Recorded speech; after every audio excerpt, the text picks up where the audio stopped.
আলহামদুলিল্লাহ রাব্বিল আলামিন ওয়াসসালাতু ওয়াসসালামু আলা রাসূলি রাব্বিল আলামিন ওয়া আলা আলিহি ওয়া আসহাবিহি আজমাইন। আউযু বিল্লাহি মিনাশ শাইতানির রাজিম। বিসমিল্লাহির রহমানির রহিম। আল্লাহ পাক জাল্লা শানুর দরবারে আলিশানে শুকরিয়া আদায় করি যে আল্লাহ আমাদেরকে পবিত্র বুখারী শরীফের দর্স ও তাদরিসের মধ্যে মশগুল রেখেছেন। আলহামদুলিল্লাহ। সাথে সাথে রাসূল করিম সাল্লাল্লাহু আলাইহি ওয়াসাল্লামের দরবারে আলিশানে আমরা লক্ষ লক্ষ কোটি কোটি দরুদ আর সালাম প্রেরণ করছি, যার উসিলায় আল্লাহ রাব্বুল আলামিন আমাদেরকে দুনিয়া ও আখিরাতে দুনিয়াতে মঙ্গল, আখিরাতে কল্যাণ আল্লাহ রাব্বুল আলামিন দান করেছেন রাসূলের উসিলায়। এই বুখারী শরীফ আমাদের সর্বোত্তম একটি গাইডলাইন। বিশেষ করে ইসলামের দ্বিতীয় দলিল হলো সুন্নাহ বা হাদিস। আমরা এই বুখারী শরীফের খাসাইসে বুখারী 28টি এই গত পর্ব আলোচনা করেছি, 14টি। আজকে ইনশাআল্লাহ খাসাইসে বুখারী বা বুখারী শরীফের 28টি বৈশিষ্ট্যাবলী থেকে এখন আমরা শুরু করতে যাচ্ছি।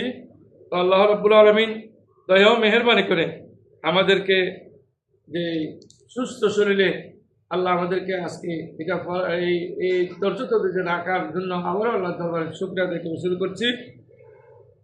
বুখারী শরীফের বৈশিষ্ট্যাবলীর মধ্যে 15 নম্বর হলো কখনো সনদ সংক্ষিপ্ত করা। ফসল বাদ সনদে অনেক সময় ফজব করা হয় বা সংক্ষিপ্ত করা হয়। কত ইউকতাবু বাযু রিজাল সনদ লিল ইখতিসার মাল ইলমি বিহি। ইমাম বুখারী রাহমাতুল্লাহ আলাইহি যে রাবিদের অবস্থাদি জানার পরও যে অনেক সময় তিনি ইখতিসারের জন্য, সংক্ষিপ্ততার জন্য অনেক সময় অনেক রাবির নাম বাদ দেন, সনদের মধ্যে নাম বাদ দিয়ে দেন বা সনদের কিছু অংশ বাদ দিয়ে দেন, কতিপয় লোকের নাম বাদ দিয়ে দেন। তো রব্বুল আলামিন এই আমাদেরকে ইমাম বুখারী রাহমাতুল্লাহ আলাইহি এই সুনিপুণ পদ্ধতির কারণে আমরা অনেক জিনিস সামনের দিকে আল্লাহর রহমতে জানতে পারি যে উনি এটা সনদ মাঝখানে বাদ দিল, এই সনদ সম্পর্কে তিনি ওয়াকিফ আছেন, এই সনদ ভুল নয় বা কোনো ধরনের দুর্বলতাও নেই। 16 নম্বর, শিরোনামের সাথে হাদিসুল বাবের সাথে গভীর সম্পর্ক থেকে ইমাম বুখারী রাহমাতুল্লাহ আলাইহি এমনভাবে মোতাবাকাত তরজমা লিল হাদিসে যে হাদিস তিনি বর্ণনা দিবেন, ওই হাদিস অনুযায়ী তিনি অবশ্যই সুন্দরভাবে একটি তরজমাতুল বাব আনয়ন করেন। ওই তরজমাতুল বাবের সাথে হাদিসুল বাবের সাথে খুব গভীর সম্পর্ক থাকে। যেমন কিতাবে এসেছে তরজমাতু দকিকাতুন ফি ইশারাতুন ওয়াকিহাতুন খফিয়াতুন।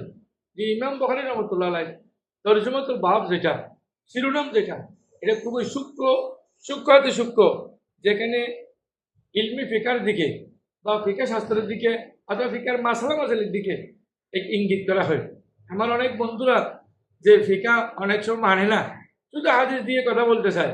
ইমাম বুখারীকে মানে, ইমাম বুখারীর হাদিস দিয়ে দলিল দেয়, কিন্তু ফিকা মানে না। বন্ধুদের আমি বলবো আপনারা একটু খেয়াল করেন, তরজমাতুল বুখারী বা বুখারী শরীফের শিরোনামের মধ্যে যে কথাগুলো আছে, বুখারী শরীফের শিরোনামে ওইটা অত্যন্ত জরুরি একটি দিক নির্দেশনা আপনাদের জন্য। ফিকাও মানতে হবে, ফিকাগুলো হাদিস থেকে বের হয়, কোরআন শরীফ থেকে বের হয়। এরপর আসেন 17 নম্বর, মুখনিসৃত ইশরাদি দিয়ে মতভেদ তুলে ধরা। তিনি একেবারে সূক্ষ্মভাবে ইঙ্গিত করে মতভেদগুলো তুলে ধরেন, কিন্তু মতভেদের কথা ডাইরেক্ট বলেন না, ডাইরেক্ট আলোচনা করেন না।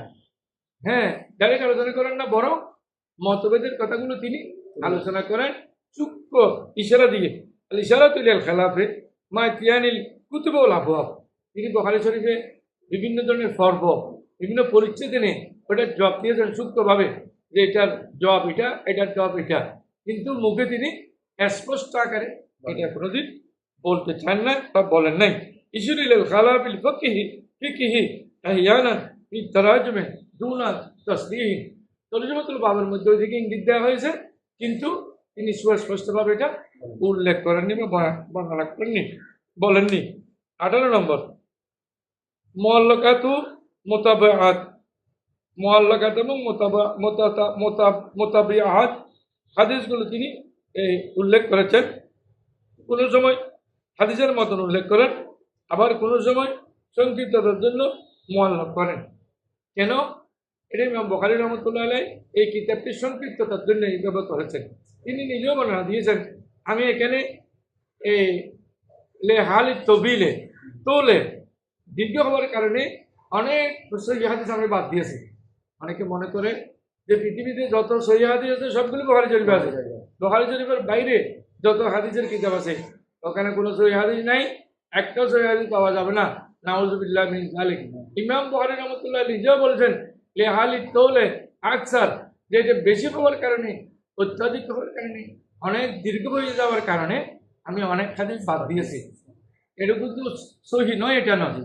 ইমাম বুখারী রাহমাতুল্লাহ তো 6 লক্ষ হাদিস ওনার মুখস্থ ছিল, তো 6 লক্ষ হাদিস থেকে উনি খুঁজে খুঁজে যেগুলো অত্যন্ত দরকার ওগুলো বের করেছেন। আসেন ইমাম বুখারী রাহমাতুল্লাহ আলাইহি তালিকাতুল বুখারী তাদুল্লু আলা জজমিহি বিসিহাতিন ও মা নাসাবাহু ইলা কাইলিহি। উনি ইমাম বুখারী রাহমাতুল্লাহ নিজে বর্ণনা করেছেন যে বুখারী শরীফের যে তালিকাত আছে সংক্ষিপ্ত করে বর্ণনা করেছেন, সামান্য করে বর্ণনা করেছেন, আর কিছু বর্ণনা করেন নাই। এটা গ্রহণযোগ্য, এটা ওনার কাছে গ্রহণযোগ্য। কিতাব অনেক দীর্ঘ হয়ে যাবে, এই জন্য তিনি এটা উল্লেখ করেন নাই। এরপর দেখা যায় ইমাম বুখারী রহমতুল্লাহ আলাইহি আসমা ও রিজাল সম্পর্কে অধিক ওয়াকিফ ছিলেন।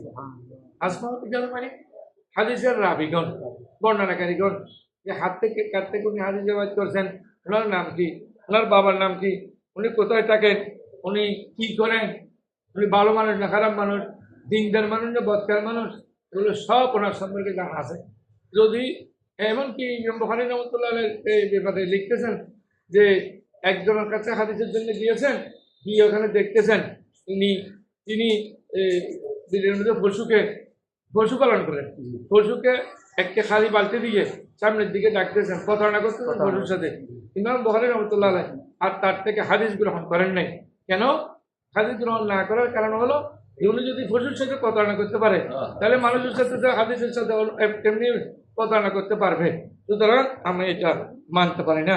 এই জন্য তিনি বলেছেন মা আস্তাযগারতু নফসি ইনদা হাদিন ইল্লা ইনদা আলী ইবনুল মাদানী। আলী ইবনে মাদানীর কাছে আমি নিজেকে ছোট মনে করতাম, উনি আমার উস্তাদ, এই জন্য। আর অন্য কারো কাছে আমি এইভাবে করি না। অর্থাৎ আলী ইবনে মাদানী রহমতুল্লাহ আলাইহি যা বলতেন আমি তা বিশ্বাস করতাম, এবং আলী ইবনে মাদানী রহমতুল্লাহ আলাইহি আমার উস্তাদের মধ্যে একজন শ্রেষ্ঠ উল্লেখযোগ্য উস্তাদ ছিলেন। তো আমি তার কথা শুনতাম, তার কথা মানতাম, আমি তার কাছে একটু মাঝে মধ্যে আমি ছোট হতাম, কিন্তু অন্য কারো কাছে আমি ছোট হই নাই। আমি আমার বাবার নাম, দাদার নাম, উনি কি করে কি না করে সবগুলো যাচাই বাছাই করে ওনার কাছে শর্তাবলী পাওয়া গেলে তখন হাদিস নিয়েছি, অন্যতা আমি হাদিস গ্রহণ করি নাই। এটা ছিল 19 নম্বর। 20 নম্বর হলো ফিতনা ও আকীদা রক্ষা। ইমাম বুখারী রাহমাতুল্লাহ আলাইহি তাজাম্মানা জামিউ ওয়া রাদ্দা আলা আহলিল হাওয়াই ওয়াল বিদআহ। এই আমাদের দেশে সহ বিভিন্ন দেশে আকীদার কোনো আলোচনা নেই। আকীদা সম্পর্কে কিছু মানুষ সহজে বলতে চায় না, শুধু আমলের কথা বলে, আমল করো, আমল করো, আমল করো, আমল করো। কিতাবের মধ্যে এসেছে যে নামাজ পড়ার জন্য বলছেন 82 বার। কয়বার? 82 বার আকিমুস সালাত বলছেন আল্লাহ রাব্বুল আলামিন, কিন্তু আকিমুদ্দিন বলছেন 650 বার। সুবহানাল্লাহ। কিন্তু আমরা আকিমুদ্দিন কেউ বলি না, আকিমুদ্দিন আমরা বলতেও চাই না। এটা আমাদের কোনো সে না। নামাজ পড়ো, রোজা রাখো, হজ করো, যাকাত করো, শুধু এটা নিয়ে আসে। এটা হলো আহকামে শরীয়ত, যে শরীয়তের হুকুম আহকাম। কিন্তু আসল কোথায়? শরীয়তের আহকাম, হুকুম আহকাম সারা এর আগে লাগবে কি? ঈমান, আকীদা। ঈমান আকীদা লাগবে। ইমাম বুখারী রাহমাতুল্লাহ আলাইহি প্রথমে আনছেন এই বুখারী শরীফে ওহীর বলে এনেছেন ঈমান। তিনি জবাব দিয়েছেন যাদের ঈমান আকীদা নাই, যাদের আকীদা সহিহ নাই, তাদের নামাজ, রোজা, হজ, যাকাত কোনো কাজে আসবে না, সবগুলো ব্যর্থ, সবগুলো নষ্ট। ইমাম বুখারী রাহমাতুল্লাহ আলাইহি এই জন্য তিনি বলেছেন এই গ্রন্থটিতে তিনি পবিত্র পূজারী এবং বেদাতিপন্থী যারা আছে, যারা বেদাত করে, প্রকৃত বেদাত যারা করে, ঈমানের যারা দাঁড় দাঁড়ে না, রাসূল করিমের সমালোচনা করে, রাসূল করিমের বিরোধিতা করে, হ্যাঁ ইসলামের মৌলিক বিষয়ের বিরোধিতা করে, হাদিস মানে না, আবার কেউ কোরআন মানে না, আবার কেউ কোরআন মানলে হাদিস মানে না, এইভাবে যারা করে আল্লাহ রাব্বুল আলামিন তাদের একদিন কাঠগড়ায় দাঁড় করাবেন, কারণ ঈমান ছাড়া তো আমল কবুল হবে না। ইন্নাল্লাযীনা আমানু ওয়া আমিলুস সালিহাত, ঈমান আগে আমল পরে, ঈমান আগে আমল পরে। তো এই জন্য এই ফিতনা বাজার থেকে ইমাম বুখারী রাহমাতুল্লাহ তাজাম্মানা জামিউ ওয়া রাদ্দাল আহলিল হাওয়াল বিদুর, যারা বাতিলপন্থী তাদেরকে চরমভাবে উনি সুন্দরভাবে সুনিপুণভাবে তিনি জবাব দিয়েছেন, দাঁত ভাঙা উত্তর দিয়েছেন। আগে ঈমান আনতে হবে, আগে ঈমান মজবুত করতে হবে, তারপর আমল করবে। এরপর আছেন 21 নম্বর, যিনি সূক্ষ্মতা ও সুজুজ ভুল ত্রুটি থেকে তিনি মুক্ত। কেন? তিনি এমন কোনো হাদিস জানেন নাই